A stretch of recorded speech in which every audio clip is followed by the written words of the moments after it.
One of the many extraordinary speakers at the CAS China Symposium in Shanghai was Alan Wei. He's the head of the business unit of Remy Cointreau, the maker of, well, probably the most expensive cognac in the world, Louis XIII. And after he came off stage, I went and asked him just how expensive his most expensive bottle was. At this moment, the most expensive SKU, what we call it, is Black Pearl Magnum, 288,000 RMB, equivalent to 45,000 US dollars. 45,000 US dollars. And there are lots of people in China who can afford that? This is limited edition. I'm not going to say a lot, but there are quite some people. They love to have this limited edition. Yes. I got the sense from your presentation that it was almost the more expensive luxury goods are, the better, the more attractive they are to the customer. Is that right? I won't say the or more expensive, the better. But in reality, if such luxury product with good quality, heritage, and they have their pricing strategy. So in reality, those most remarkable luxury brands, they're normally the most expensive one in their industry or in their category, yes. And China is now the number one market for Louis XIII. How did that happen? Well, it took some time.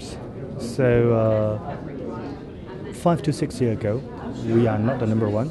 Which is when you joined the company, of course. Yes, you can say so.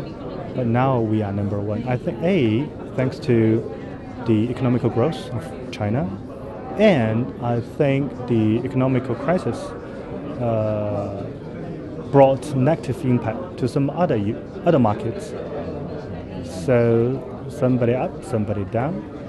So we became the number one.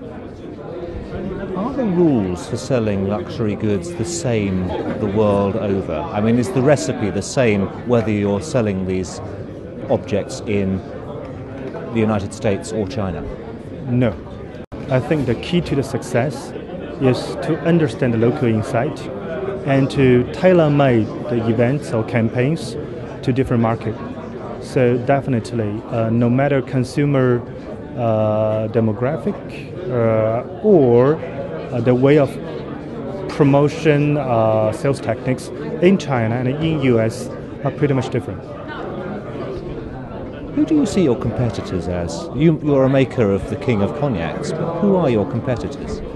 I must say in China we do have competitors, not in the industry, not in cognac segment, but from local players. For instance, there's a brand quite famous in China and in the worldwide called Maotai. Maotai is a serious competitor of our business now and in future. But to a degree, you're also competing with other luxury goods that make completely different things, like watches.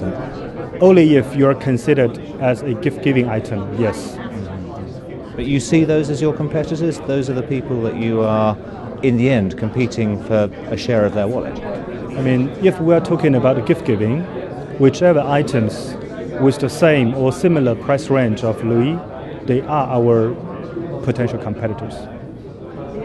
Last question. Just how susceptible is the luxury goods market to an economic downturn worldwide? Well, try to imagine this economical downturn is not the first time in the world. In the history, we have so many different crises, economical crises, and luxury brand still growing, no matter now, before, or future. Because we do believe luxury has its own life cycle. I'm not saying it's nothing to do with economical crisis, but somehow less relevant, especially in China.